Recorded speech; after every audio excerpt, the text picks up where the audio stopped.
साथीहरु ल हाम्रो वर्कसपमा चाहिँ आज एन्ट्रोक स्कुटी आएको छ हैन अनि तपाईको यसको साउन्ड चाहिँ पुरै ट्र्याक्टरको जस्तो आइरहेको थियो कि पुरै टाक टाक टाक टाक टाक टाक टाक टाक टाक टाक टाक टाक टाक टाक टाक हान्दिरहेको थियो हैन अनि यहाँको चाहिँ तपाईको यो नट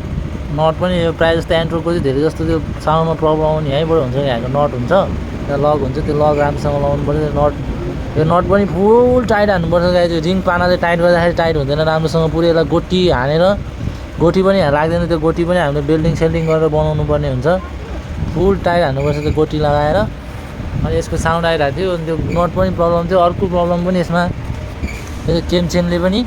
तपाईँको यहाँ टच भइरहन्छ कि यहाँनिर यो यो यो यो यहाँनिर टच भइरहेको थियो तपाईँको केम चेन पनि तन्केछ हल्का अनि तपाईँ केम चेन हाल्नुपर्ने हुन्छ यसमा केम चेन अलि ह्याप्पी खालको हाल्नुपर्छ गाइस लाग्न त जुन पनि अरू कम्पनीको नै आउँछ लोकल कम्पनीहरूको नै आउँछ तर त्यो लोकल कम्पनीहरू चाहिँ चल्दैन अरू बाइकको तपाईँको त्यसमा सिबिजर एक्सट्रिमहरूको पनि लाग्छ तर त्यो सोरुमकै तपाईँको एक्सट्रिमको सोरुमकै हाल्दा पनि यसमा काम छैन एन्ट्रोककै टिभीएसकै सोरुमबाट नै ओरिजिनल जेन्युन पार्ट्सै हाल्नुपर्छ है तपाईँको यसमा पावर धेरै हुन्छ क्या पिकअप धेरै हुन्छ यो स्कुटीमा अनि एक्सिलेटर वाइ दिँदाखेरि केम चेन भ्याट तन्किन्छ क्या यसो साथीहरू त्यही हो अनि मेन प्रब्लम चाहिँ हजुरको यहाँनिर थियो यो हजुरको म्याग्नेट भयो यो म्याग्नेटको जुन यो रिपिट यो भाग यो पछिको भाग त अलग्गै आउँछ नि त यो म्याग्नेटको यो भाग छुट्टै हो यो भाग छुट्टै हो क्या यो लक बस्ने भाग छुट्टै हुन्छ रिपिट ठोकेको नि तपाईँको रिपिट ठोकेको सब लुज भएछ क्या अनि यस्तो आवाज यस्तो हल्लाउँदाखेरि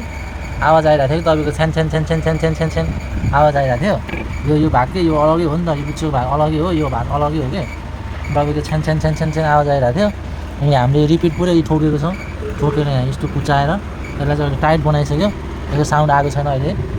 साउन्ड छैन यसमा अहिले अब यो ठिक छ यसबाट पनि साउन्ड आइरहेको थियो डेन्जर साउन्ड आइरहेको थियो कि गाइस यसबाट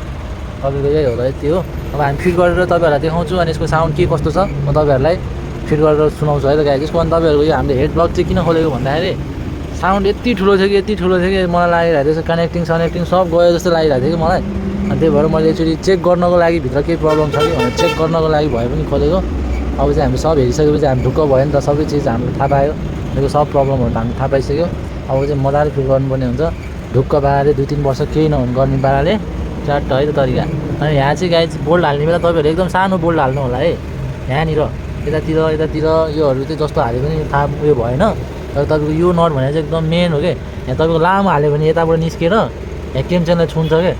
यहाँ पछाडिबाट बाहिरबाट निस्किन्छ अनि केमचेनलाई छुन्छ कि यसले तपाईँको अनि त्यसबाट साउन्ड पनि डेन्जर आउँछ है यहाँ चाहिँ एकदम सानो नट हाल्नु होला है धेरै लामो नहाल्नु होला